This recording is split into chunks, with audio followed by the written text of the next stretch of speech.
여러분은 혹시 냉동식품을 해동했다가 다시 얼려본 경험이 있으신가요? 저도 얼마 전에 저녁으로 냉동만두를 꺼내놓고 급하게 전화를 받느라 통화가 길어졌습니다. 통화를 끝내고 부엌으로 돌아와 보니 만두 봉지 표면에 물방울이 송골송골 맺혀있고 만두가 어느 정도 녹은 것 같더라고요.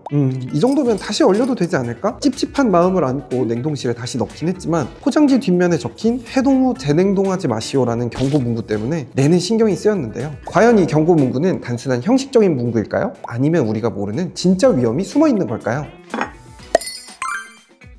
많은 사람들이 착각하는 게 하나 있습니다. 식품을 냉동실에 넣으면 이게 완벽하게 안전해진다고 생각하는 겁니다. 냉동실을 마치 살균 장치라고 여기시는 분들도 꽤나 많아요. 굽거나 끓이면 살균이 되듯이 냉동도 비슷한 원리일 거라고 보는 거죠. 하지만 이는 완벽히 잘못된 생각입니다. 냉동실의 온도는 보통 영하 18도씨 이하인데요. 이 온도에서는 식중독을 일으키는 세균들이 죽는 것이 아니라 단지 증식을 멈추는 것입니다. 그러면 해동을 하면 어떻게 될까요? 당연히 다시 증식을 시작합니다. 특히 식품의 표면부터 녹기 시작해서 5도에서 약 20도씨의 구간을 지나가는데 이게 문제입니다. 바로 세균이 증식하는 온도대이거든요. 그럼 최근에 올라온 연구를 한번 볼까요? 연구진은 소고기와 닭고기에 일부러 살모넬라 같은 균을 묻힌 뒤 냉동했다가 해동하고 다시 냉동하는 과정을 반복했다고 합니다. 재냉동을 반복할수록 세균수가 확실히 늘어났습니다. 2022년 말레이시아 의학저널에 실린 소고기 연구도 비슷합니다. 해동과 재냉동을 반복할수록 세균수가 눈에 띄게 늘어났다는 얘기였어요. 그럼 왜 이런 일이 벌어질까요? 해동되는 동안 표면 온도가 올라가면서 원래 있던 균들이 깨어나 활동을 시작합니다. 그 상태로 상온에 10분, 20분 놔두면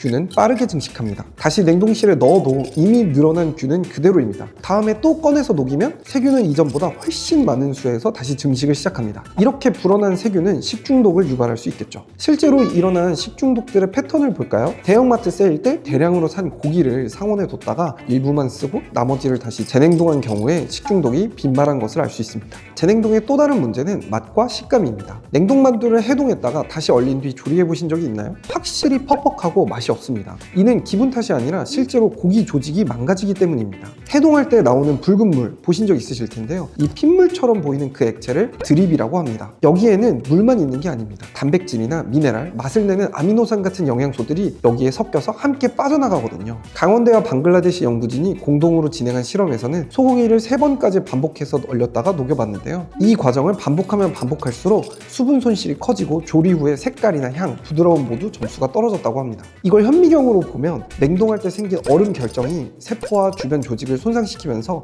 해동할 때 수분과 영양분이 한 번에 흘러나오게 됩니다. 그리고 또 이걸 냉동하면 전보다 더 많은 조직들이 손상을 입으면서 맛과 영양이 반복적으로 떨어지게 되는 거죠. 그럼 냉동실에 빨리 넣으면 괜찮지 않을까요? 이론적으로는 가능합니다. 미국 농무부는 냉장고에서만 해동하고 상온에 2시간 이상 방치하지 않았으면 괜찮다고 하거든요. 근데 문제는 집에서 냉장고 온도를 정확히 유지하고 시간까지 체크하는 게 현실적으로 불가능하다는 겁니다. 그래서 그냥 재냉동하지 말라고 얘기하는 거죠. 그렇다면 어떻게 해야 할까요? 가장 좋은 방법은 한 번에 먹을 만큼만 해동해서 먹는 것입니다. 하지만 꽝꽝 언 제품을 먹을 만큼만 떼내는 것은 쉽지 않죠. 아까 전에 얘기했던 식중독 패턴들도 냉동된 큰 고기를 소분하기 위해서 먼저 해동을 했다가 재냉동하는 바람에 문제가 생긴 경우거든요. 그래서 냉동식품을 만드는 많은 업체들은 웹포장 내에 한 번 더 소포장하는 방식을 선택하고 있습니다. 먹을 만큼의 제품만 쉽게 떼어낼 수 있게 하는 거죠. 물론 교차 오염도 막고요. 하지만 소포장에도 비용이 많이 들기 때문에 이것도 기업 입장에서는 신중하게 선택해야 합니다. 냉동만두처럼 비교적 잘 떨어지는 제품들에는 소포장을 잘 하지 않고요. 냉동 샌드위치처럼 보통 한 개 단위로 섭취하는 제품에는 소포장을 하는 편이죠. 오늘은 냉동과 해동 그리고 재냉동의 위험성에 대해서 알아보았습니다.